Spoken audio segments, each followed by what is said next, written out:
कर रहे हैं, इससे निश्चित रूप से बच्चों को इसका लाभ होगा, उसके लिए बधाई।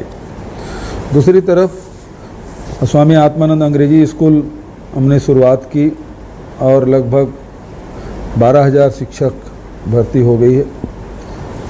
अब 10,000 और शिक्षकों की नियुक्ति एक साल में होने जा रहा है, तो शिक्षकों की जो कमी है वो हम दूर कर रहे हैं। और उसके साथ साथ जिस प्रकार से डॉक्टर आलोक शुक्ला ने अपने प्रारंभिक उद्बोधन में बताया कि पहले कभी स्कूल के संधारण के लिए राशि नहीं रखी जाती थी, लेकिन इस साल हम लोगों ने 500 करोड़ रुपए की राशि इसमें रखा है ताकि स्कूलों को संधारण किया जाए। जीर्ण शीर्ण जो स्कूल हो गए हैं उसके फिर से बनाया जाए, उसके घेरा, अतिरिक्त कमरे, रंग रोगन, पोताई, इस सब करने के लिए 500 करोड़ की राशि रखी गई ताकि आने वाले एक साल में हमारा इस ग्रामीण क्षेत्र हो चाहे शहरी क्षेत्र हो, सभी स्कूल सुंदर रह सके। कैंपस अच्छा रहेगा तो पढ़ाने वाले को भी और पढ़ने वाले दोनों को एक वातावरण मिलता है, तो वो आवश्यकता है भी, और जिसकी तरफ लगातार पहले उपेक्षा की गई थी अब उसे दूर किया जाएगा।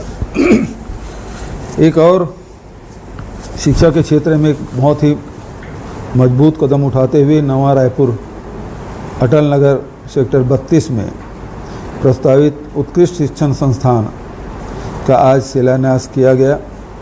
और ये बहुत ही महत्वाकांक्षी योजना कि एक ऐसा स्कूल बने जो अंतर्राष्ट्रीय स्तर का हो, और छत्तीसगढ़ उत्कृष्ट विद्यालय सोसाइटी के द्वारा इसे संचालन किया जाएगा। वहाँ हॉस्टल रहेगा, सारी कुछ व्यवस्थाएं वहाँ होगी, अत्याधुनिक सारी सुविधाएं उसमें दी जाएगी। तो एक उत्कृष्ट शिक्षण संस्थान अब हमारे छत्तीसगढ़ में भी बनने जा रहा है और मुझे उम्मीद है कि अगले एक साल में इसे पूरा कर लिया जाएगा। इसके लिए मैं बधाई देता हूँ। आज आधुनिकता और तकनीकी के लिए जहाँ हमें अंग्रेजी माध्यम स्कूल खोले हैं, अब अंग्रेजी माध्यम के कॉलेज भी खोलने वाले हैं। हमने सभी स्वामी आत्मानंद स्कूलों में कंप्यूटर शिक्षा को अनिवार्य करने का निर्णय भी किया है। छत्तीसगढ़ की विरासत को बच्चों को सिखाने के लिए हमने निर्णय भी लिया है कि सभी स्कूलों में सप्ताह में एक दिन छत्तीसगढ़ की स्थानीय भाषा बोलियों को समर्पित करेंगे। आदिवासी क्षेत्रों में इस दिन स्कूलों में स्थानीय आदिवासी बोली में बातचीत कार्यक्रम होंगे, जिसमें कुड़ुक है, सरगुजिया है, हलबा है, गोड़ी है, दोरला है, इन सब बोलियों में उस दिन होंगे। और बचत जो स्कूल है उसमें छत्तीसगढ़ी भाषा में कार्यक्रम होंगे। इसके लिए छत्तीसगढ़ी भाषा और आदिवासी बोलियों में शैक्षिक सामग्री भी तैयार हम कर रहे हैं ताकि उसका उपयोग हमारे बच्चे कर सकें। भारत के प्राचीन गौरव को पुनर्जीवित करने के लिए हम स्वामी आत्मानंद स्कूलों में भी संस्कृत के बेहतर शिक्षा व्यवस्था करेंगे, जिसमें हमारे बच्चे भारत के प्राचीन संस्कृति, साहित्य और कलाओं से परिचित हो सकें, ऐसे इसमें गर्व महसूस कर सकें। तो इसलिए स्वामी आत्मानंद अंग्रेजी स्कूल में भी संस्कृत में भी पढ़ाई होगी, संस्कृत के क्लास लगेंगे, इसे सभी स्कूलों में अनिवार्य किया जाएगा।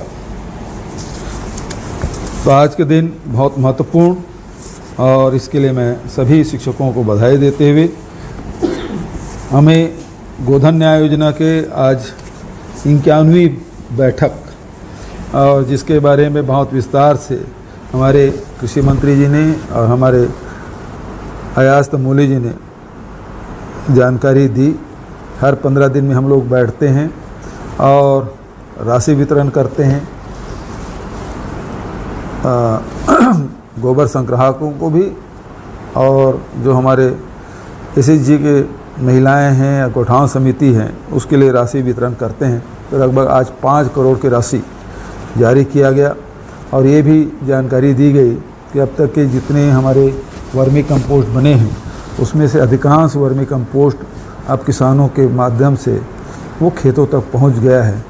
तो 15 लाख क्विंटल वर्मी कंपोस्ट खेतों में पहुंचा है। तो जो हम धरती माता कहते हैं, धरती की भी सेवा करना है और माटी पूजन हम लोग अख्ती के दिन किए थे, तो उसके दिशा में एक मजबूत कदम हमारी सरकार ने उठाया है और किसानों ने इसे हाथों हाथ लिया। बहुत सारी आलोचना होती है। पहले जब कोई भी कार्यक्रम हम लागू करते हैं तो पहले उसका उपहास उड़ाया जाता है, फिर विरोध करते हैं, बाद में स्वीकार कर लेते हैं। तो आज स्थिति वही है। पहले गोबर खरीदी हम जब कर रहे थे तो खूब उपहास उड़ाया गया, विरोध भी हुआ, लेकिन आज 3.5 लाख से अधिक किसान अपने खेतों में वर्मी कंपोस्ट डाले हैं और जो फसल खेतों में दिखाई दे रहा है, तो जिसमें वर्मी कंपोस्ट पर्याप्त मात्रा में डाला गया है, वहाँ अब यूरिया की ज़रूरत नहीं पड़ रही है। यूरिया डालने के लिए तरस रहे हैं किसान धान का रंग उतर ही नहीं रहा है, तो यूरिया कब डालें, ऐसी स्थिति। तो बताने का मतलब ये है कि अब किसान इस बात को देख भी रहे हैं, अनुभव कर रहे हैं और वर्मी कंपोस्ट सभी प्रकार के खाद्य के एक अल्टरनेटिव अरेंजमेंट है जिसका लाभ सभी हमारे किसान उठा रहे हैं। और मैं समझता हूँ व्यापक रूप से अभी तो हम 3.5 लाख किसान तक पहुँचे हैं। हमारे यहाँ 26 लाख किसानों ने रजिस्ट्रेशन किया है। वहाँ तक पहुँचने के लिए हमको और वर्मी कंपोस्ट की ज़रूरत पड़ेगी और इसलिए सभी गौठान समितियों से मैं कहना चाहूँगा और जिला प्रशासन से भी कि गोबर खरीदी में कोई लिमिट ना करें। जितना गोबर खरीद सकते हैं, जो बेचना चाहें उसे रोके मत, खरीदी करें